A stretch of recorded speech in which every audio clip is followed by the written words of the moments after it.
John's disciples and the Pharisees practiced fasting. So they came and said to him, "Why is it that the disciples of John and the disciples of the Pharisees practice fasting, but your disciples do not practice fasting?" And Jesus said to them, "While the bridegroom is with them, the friends of the bridegroom do not fast, can they?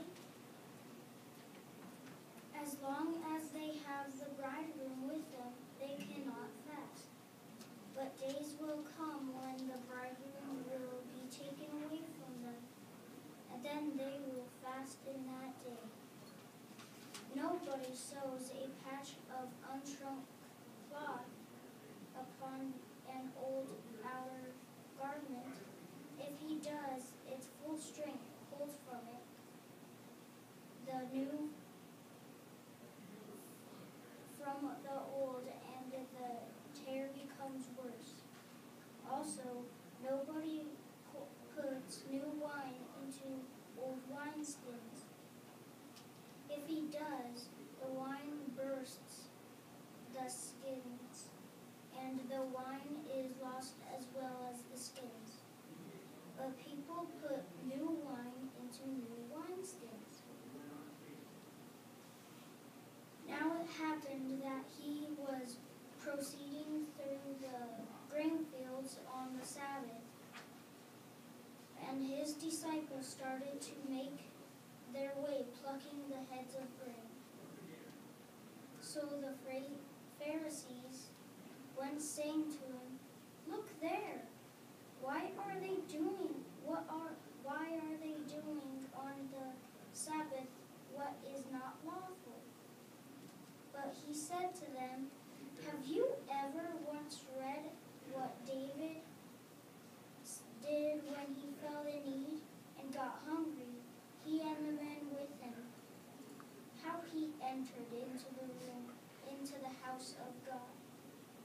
In the account above, Abiathar, the chief priest, and ate the loaves of presentation,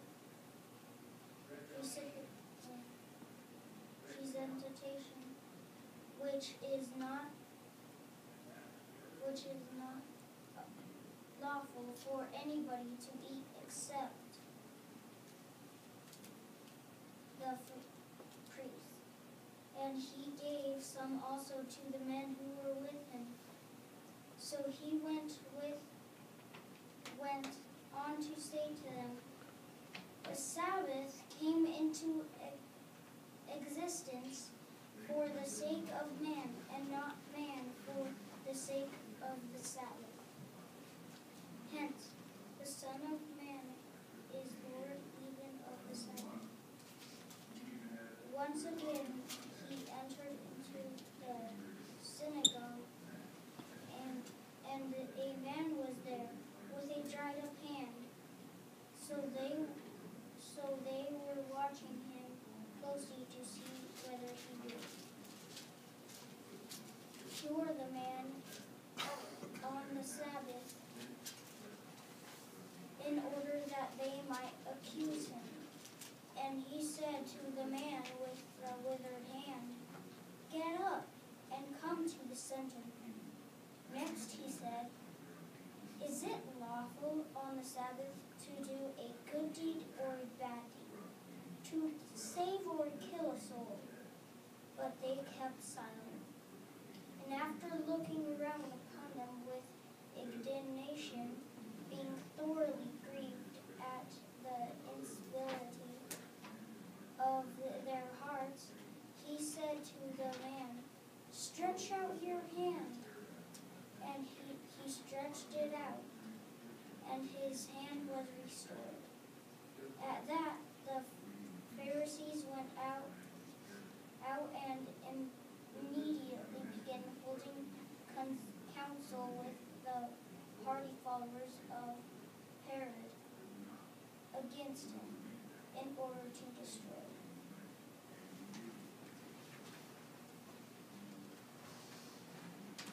him. Nice job. They did a really good example of good sense stress by following the punctuation.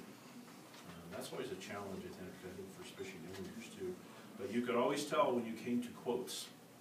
You said, people put new line in new line schemes. Changed your voice. Your voice went up at the end of a question because there was a question mark at the end of it. When you came to a quote, look there. We could tell that was something we should be paying special attention to. The school guidebook tells us under the subject heading number 6 on proper sense stress, how important it is that we state our sentences in such a way, especially when reading, that helps folks to listen to what it is we're reading. It says, the audience will appreciate your delivery if you alert them to certain places. This might be done accenting such words as first of all, next, finally, thus, reasonably. Or looking for words, that we need to really land on at the beginning of a quotation like you did, or the end of a question like you did.